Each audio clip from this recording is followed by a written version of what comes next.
So, with it being the, spookiest time of the year, I figured to do another top 10 list, but this time for my top 10 slashers in horror.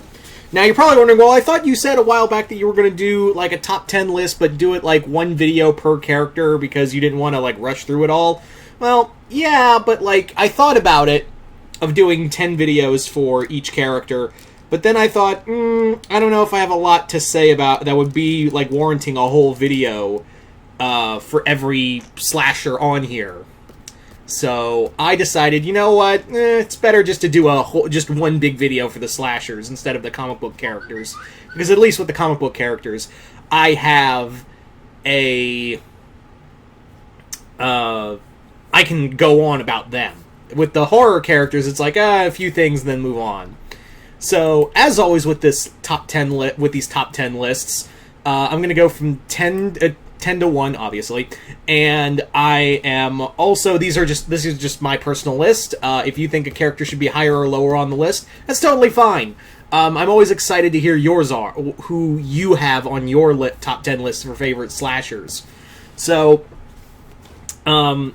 also, I'm going to make a real addendum reel here for also what counts as slashers for me, is that, they can be supernatural, but they're not, like, outright monsters, you know what I mean? Like, they're not, like, so Pumpkinhead's not going to be on this list. I consider Pumpkinhead more of a monster than anything else. Same with the Killer Clowns. They're not really a slasher, it's more of a monster. Same with Pennywise. Not a slasher, a monster. So if you're wondering, well, where's Pennywise? Where's so-and-so? It's because they're probably monsters. And also, there's, this list is going to be a little interesting because there's going to be a few characters you're probably thinking who's higher or lower on the list, and that's fine. And I'm always excited to hear your lists in the comments below. So everybody got that? Let's go on. Let's do this. So, at number 10, we have on my list, at number 10 is Billy from Black Christmas. Billy from Black Christmas is a interesting character because technically Black Christmas was like the first real slasher film. Like, I know everyone says like Halloween, but like really if you look at the timeline wise, Black Christmas was the first real horror movie, like slasher movie, not horror movie, but like slasher film. So that was all of, that was, it's a common misconception. Also, what makes it interesting is that you have for Billy and that film is that the director of that film went on to make A Christmas Story. No joke. The director of Black Christmas went on to make the same movie that has You'll Shoot Your Eye Out, Kid. It's not even a joke. But why Billy at number 10? He's only been known for one movie, two if you count that god-awful remake, but we're going with the original movie. So, why Billy?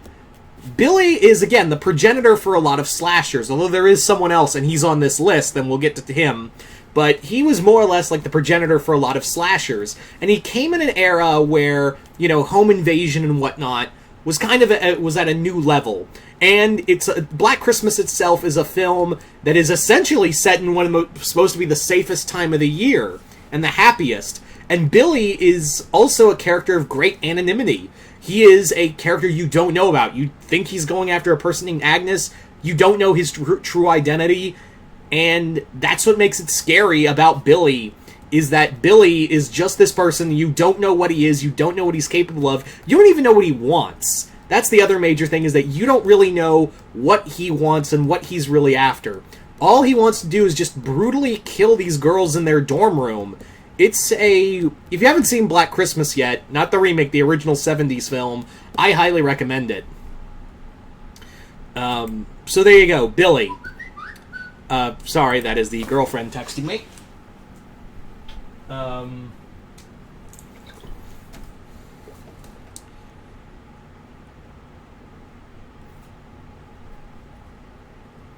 Alright. Anyway, so, as I was saying, so number 9. Let's move on now to number 9. Number 9 on this list is actually a group of people. Yeah, I'm just kind of grouping it all into one person because I figured it'd be kind of unfair, and it was kind of hard to do that, so So my number 9 is a trio known only as the Strangers from, well, the Strangers films. What's fascinating about this is that, much like Billy in the Stranger films, is that the Strangers, you don't know why they're doing this. That's what always scares me, is that I don't care. Sometimes the most terrifying characters in horror just don't need a motive. For me, I feel like sometimes a motive isn't I don't need a motive. Sometimes that just idea of just someone wanting to just commit horrific acts of violence on another person is enough. Enough to scare you. Because there are, legit people out there who would want to just hurt you for the sake of hurting you. That's kind of a world we live in. So, and yeah, it's 3, I know, it's 3 people, and maybe it's a little against the rules, but fuck you, it's my show. But the Strangers themselves are just these 3 people who want to go around and just harm people. And that's always, because that's always made you wonder, even if you're out, living somewhere in some suburban area, there are people out there who just want to do harm to you for the sake of, oh, you're here and we just want to do shit to you. So that's what I've always found just terrifying about the Strangers. So, yeah. Let's move on now to number 8. So number 8 is, I guess you could say, the original slasher film. And that is Psycho, and of course I'm referring to Norman Bates. Norman Bates I would consider to be the original slasher. Without Norman Bates, you really wouldn't have, Billy or any of the other big guns on here. You would literally never have any of the major big guns in this list, or in any horror film. Norman Bates, what makes Norman scary is that not only is that big twist at the end, but because Norman is just a regular guy. He's a little offbeat and a little odd, but, he can still carry a conversation and still be, very homely and very kind to people, but just that switch just flips. And Anthony Perkins, he's awesome. Say what you want about the 80s slasher sequels, because there were a set of sequels for Psycho in the mid-80s all the way up to the early 90s, yeah. There's literally 3 other Psycho sequels. I'm not even joking. There's a Psycho 2, 3, 4. It's not even a joke. And it's not even counting the Vince Vaughn remake. But yeah, Anthony Perkins is an excellent actor in all of the sequels, despite of how they range. But still, Norman himself is, again, it plays into that kind of fear of, your next door neighbor could instantly just be he's hiding bodies in his closet or something of that nature. And someone just so normal, a little quirky, but still, he's normal, he seems normal, but then you see that light bulb go off and it is on. Anyway. So, there you go. There you go. Moving on now to number 7. Now, number 7 is we're moving away from, as you've noticed, the first 3 in our list were characters you could literally feel like you could see them in real life, and that's what's made them so scary. But here, it's a little different. We're moving on now to number 7 is Victor Crowley from the Hatchet films. So Victor Crowley is a big ghost who literally is just bullhorning his way through a ton of bodies. Victor is just so much fun to watch. Victor Crowley as a character is so much fun to watch him just mow down multiple people in these great gore effects as he just butchers people left and right. It's just a lot of fun, and Victor himself is obviously a callback to a lot of the classic 80s slashers. This movie was made in 2012, I believe, and a lot of the sequels have been coming out throughout the 2010s. The last one, I think, there was a movie, fourth Victor Crowley. Yeah, the 4th movie, just called Victor Crowley, was released in 2018. And I think there's talk of a 5th film to kind of wrap up the franchise. But anyway. But Victor, the reason why he's so high on the list is that it's just fun to watch him kill people. He is just a ton of fun to watch him just mow down all these people left and right. Just unstoppable. So, let's move on now to number 6 on the list. So number 6 on our list is The Creeper from Jeepers Creepers. So I got to get this out of the way before we go any further into this whole, further into the character. Is that, yes, I'm fully aware that Jeepers Creepers, the director of Jeepers Creepers, was a pedophile. I'm very aware, and Victor Salva is a terrible man. That what he did was unforgivable and did not pay for his crimes. But I feel like, as opposed to one of his films, Clown House, where it's really hard to dissociate from that. If you want to know more about Clown House, go check out Dr. Wolfia's video on it, and it will explain further as to why you can't really dissociate from Victor Salva in here. But Jeepers Creepers is a little easier because it doesn't feel like a Victor Salva movie, if that makes any sense. And the creature of the creeper is just really fantastic. This being that you think is some ordinary slasher, and then you slowly start to realize, oh god, this thing is a fucking unkillable monster that's super smart, and also, why isn't he in Mortal Kombat yet? No, really, you just go watch those three movies of the Jeepers Creepers movies, and you'll think to yourself, he's got the throwing stars, he's got the axe, he's got wings. Why isn't he in Mortal Kombat? Yeah, we kind of deviate from the horror film, so why not the creeper? Anyway, so it's just it's this unstoppable force that when it sees you, or when it deems you worthy to be consumed, there is nothing on this planet that could stop it. And that's, again, it's very much like going back with Victor Crowley, where you could literally try to do anything in your power to try to stop this thing. It ain't gonna help. Because when it sets sights on you, you better just be prepared to die. That's all you can really do, is just be prepared to die by this thing. It's a really neat design. Also kind of funny. I honestly believe the creeper could work in Twisted Metal too, because he's got the car. So, hey, Mortal Kombat, Twisted Metal, put the creeper in there. But I can understand why you don't, because of the director. So, let's move on. We are now in our top 5. And kicking off this list, it can be summed up with these few words. Don't fuck with the Chuck. Yep. Chucky, Charles Lee Ray. I mean, what can I really say about Chucky that hasn't already been said? Chucky is just a fun killer. He's this fun killer doll that came out of a film that literally was so low budget, but then became a cult icon. Brad Dourif, a guy who's been to the Oscars and is is both a Shakespearean and Broadway studied actor. This is his favorite role, apparently. Voicing this over-the-top, insane doll is his favorite role, and he kills it. Not to describe, the remake, I was like, it's all... The remake was alright. I watched it. I was like, it's okay. It's nothing special. But the big thing was... Mark Hamill was good. Mark Hamill was alright. Even though, we all really wanted Brad Dourif to voice Chucky again. But it is going to be cool to see him back as Chucky in the upcoming sci-fi show. Whether or not sci-fi doesn't shit-can it before it's, done, it gets to do its thing, that's another story. Anyway, so we've now come to the top 4, and at number 4 we have Jason Voorhees. Yeah, you were probably thinking, oh, well, Jason's in the top 3. And you could probably guess who 2 of the 3 are. But yeah, it's just where they are being placed. So, Jason.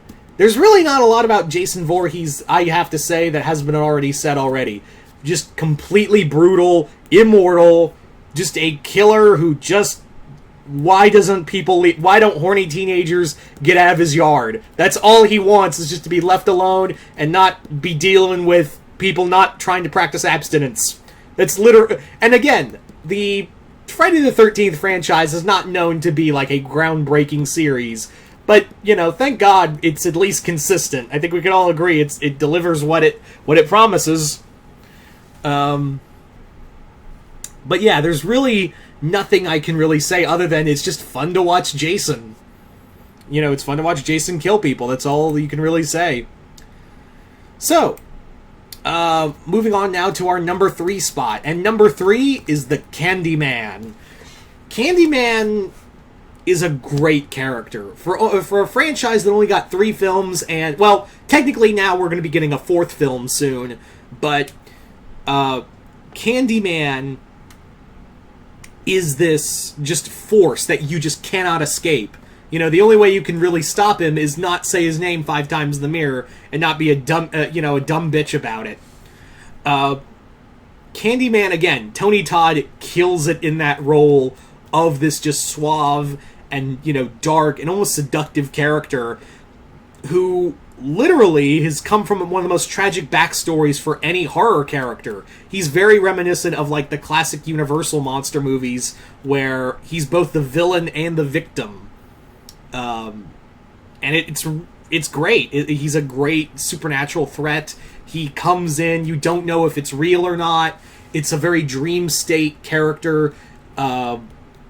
Everything about, Candyman is just a spectacular character. And again, why isn't he in Mortal Kombat yet, Ed Boon?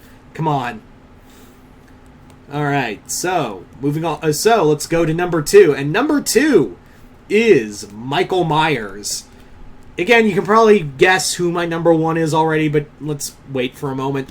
So, Michael Myers is it harkens back to the first 3 characters on this list, actually.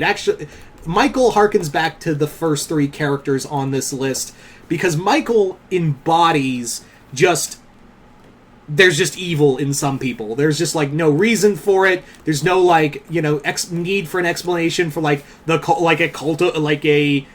pagan cult, or his parents abused him. No. It was just Michael was evil. That's it. That's all you really need. And again, I'm glad that the David Gordon Green film has kind of gone back to Michael is just a force. He's just like a force of nature that you just can't, the only chance you have is to just either kill him or run. And not a lot of people can get to the first option. But that's the thing about Michael, is that it's just so terrifying that someone can just in one simple act suddenly flip a switch and just become just like this embodiment of darkness, and it could literally be anyone who on the drop of a hat could become this monster. Not a supernatural threat, not someone obsessed with a family, but just Michael is. That's really, it's kind of like what Darkseid is, well, Michael is, and that's the scary that's the most terrifying thing about him. So again, like I said, going back to the first 3 people slashers on this list was that idea that these are real people, and that's scary. These could be your next door neighbor or whatnot, and that's scary enough. But the fact it all like Michael really embodies that, is what I'm saying. Like, Michael really does embody that kind of horror that you feel, walking down the street late at night. So, we come to it at last. Number 1, and you already know, you've probably already guessed already who's number 1. Freddy. Of course it's Freddy. Like, Freddy Krueger is probably the most fun slasher. I mean, yeah, his movies are of varying degrees, but Robert Englund kills it every time, pun intended. The character of Freddy, this being that can get you in the one place you're the most vulnerable, is an astonishing idea of where you... Oh yeah, you can run all you want, but yeah, you're in Freddy's world, bitch. That's the big thing. Freddy is also the most talkative of these characters. This comedic character almost has like a Joker-like fun in his mass murder. And I've always enjoyed that about him. Again, say what you want about how bad the rest of the sequels get, because trust me, they get really bad. But at the same time, like, we can all agree, Freddy himself is a lot of fun to watch. Like, that's the big thing. And, again, going back to that idea of, this monster that can get you when you're most vulnerable is terrifying. Like, I'm pretty sure a lot of people didn't, like, when they first saw that movie, didn't want to fall asleep because they thought Freddy would come and kill them. So, yeah. So there you go, guys. That is pretty much my list for my top 10 favorite slashers. Doing this list was a lot of fun. I wanted to do this for, for the spooky season. And I was kind of prompted to do this after getting the comic book haul from Chris. So I was like, I haven't done a lot of Halloween stuff this year. I need to change that. Maybe I can get my girlfriend on here and we'll talk spooky stuff for Halloween or something. I don't know. Anyway, so once again, keep in mind, guys, that this was my personal list. If you think a character should have been higher or lower or not at all on the list, that's totally fine. I'm always excited to hear... These are just my personal opinions, and I'm always excited to hear your list as well. So please, by all means, comment below and tell me your top 10 favorite slashers and why. But, yeah. So in other words, I'm Mr. Multiverse. I'll see you next time in the Multiverse.